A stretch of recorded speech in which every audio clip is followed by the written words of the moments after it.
अश्विनी उपाध्याय की गिरफ्तारी और नारेबाजी करने वालों को कथित राइट विंग द्वारा कानून अपना कार्य करेगा, इसके नाम पर छोड़ देना ही हमारी वास्तविकता है।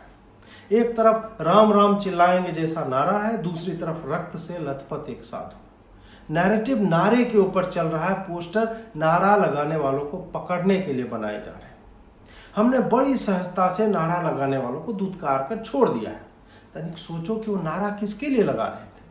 शौर्य फिल्म का एक संवाद है कि तुम्हें नालियां साफ चाहिए लेकिन हाथ गंदे नहीं करना चाहते, वो तुम्हारे लिए नाली साफ कर रहे हैं। सभ्य समाज में ऐसे नारों की जगह नहीं, इसका चूतियापा मत बतियाना, क्योंकि समाज सभ्य नहीं है। तुम आजीवन पीड़ित भी रहोगे और उल्टे क्षमा भी मांगोगे कि हमने हमले के समय गर्दन क्यों हिला दी थी। अश्विनी उपाध्याय क्या कर रहे थे उससे कोई मतलब नहीं, वो नवयुवक कौन सा नारा लगा रहे थे उससे भी कोई मतलब नहीं, वो इंपॉर्टेंट नहीं है। वो हिंदुओं और राष्ट्र के लिए एकत्र हुए थे, ये ज्यादा इंपॉर्टेंट है। तुम्हारे सामने जो शत्रु है उसकी पूरी जमात दंगों में तुम्हें मारने के बाद, तुम्हारे साधुओं को ट्रेन के डिब्बे में जलाने के बाद 2002 बोलकर निशब्द कर देती है। तुम यह भी नहीं पूछ पाते कि दिल्ली के हिंदू विरोधी दंगों के समय किसकी छतों पर पत्थर और पेट्रोल बम थे। वो अभी भी शाहरुख पठान को अच्छा भाई और चाचा बताए फिर रहे हैं। वो दंगाइयों को जिनके हाथ पर रक्त है विद्यार्थी कहते फिर रहे हैं, और तुम इस बात पर चिंतित हो कि यार नारा नहीं लगाना चाहिए था। अरे नारा तो हर गली नुक्कड़ और शहर के चौक चौराहों पर लगना चाहिए। अपनी महत्ता दिखाओ इन मदान्ध सत्ताधीशों को, इन्हें बताओ कि तुम्हारे एक एक वोट की कीमत कितनी है। इनसे कानून बनवाओ कि हिंदुओं की तरफ कोई आंख उठाकर न देखे, हमारे मंदिरों के इर्द गिर्द कोई विधर्मी पांव न रखे। इन्हें विवश नहीं करोगे तो ये वैसे ही चुप रहेंगे जैसे पालघर पर थे, जैसे बंगाल पर थे, जैसे डासना पर चुप। इन्हें याद दिलाओ स्थानीय चुनाव में कि तुम्हारे वोट का क्या मतलब है।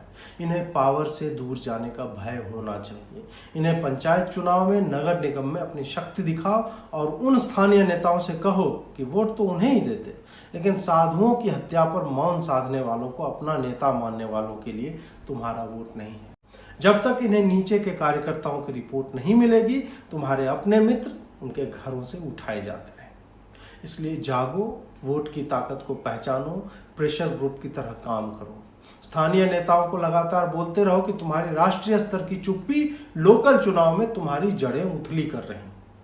हिंदुओं के लिए विकल्पहीनता का जो अनुभव कराया जा रहा है, हिंदुओं के जिले के स्तर से शुरू करते हुए आगे तक उन्हें बताना होगा कि तुम हमें तबलीगी जमात पर मौलाना साद की गिरफ्तारी की जगह उसकी बिल्डिंग तो गैर कानूनी है ये कहकर आज तक उसका एक बाल तक न उखाड़ पाया। ये ढोंग, ये मौन, ये चुप्पी, ये हिंदू साधुओं को अछूत की तरह ट्रीट कर रहे हैं। इनकी पुलिस वहां सोती पाई जाती है। इनके नेता पालघर हो या रिंकू शर्मा एक शब्द नहीं बोलते। याद रखना कि जीवित तो तुम पहले भी थे, लेकिन तुम्हें ठग तो कोई नहीं रहा था ना। आज तुम्हें अस्पृश्य मानकर तुम पर बोला तक नहीं जा रहा, एक ट्वीट नहीं होता। वो बोले या ना बोले, लेकिन तुम कभी भी अपोलोजेटिक मत बनो। अब व्यक्ति की स्वतंत्रता की बात पकड़े रहो। वो नारे की बात करें तो बोलो हाँ लगाएंगे, और उनसे पूछो कि उनके भाई और बाप जब हिंदुओं को काटते हैं, छुरा मारते हैं, बम फोड़ते हैं, तब वो कहाँ होते हैं। दोगलों को उन्हीं की भाषा में जवाब दो। ये सब फर्जी की दलीलें हैं कि अभी जितना बोल रहे हो उन्हीं के कारण ये संभव हो पाया। अरे वहां नल लगा हुआ है क्या, वो उतना ही खोलेंगे जितना उन्हें सूट करता है। बाकी लोग कुछ भी करें वो चलेगा, हम यहाँ नारा लगाएं तो हम जेल में जाएंगे। सर तन से जुदा वाली लाख की भीड़ में से कितने लोग पकड़ लिए। ये चलते फिरते टाइम बमों को तुम भी छूने से डरते हो, तुम्हें उनके विरोध का भय है। इसलिए अब उचित तो यही होगा कि हिंदू भी अपने सड़क की शक्ति का प्रदर्शन करे। वो भी हर दिन सैकड़ों की भीड़ लेकर भजन कीर्तन करते हुए उन्हें सुनाए जिन्हें नहीं सुनना।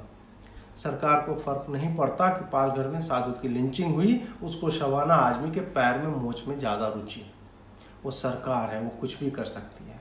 उनके नुमाइंदे तुम्हें बताएंगे कि तुम्हें क्या बोलना है। तुम उन्हें सीधे गरियाओ और कहो कि ज्ञान अपनी उसी में डाल ले।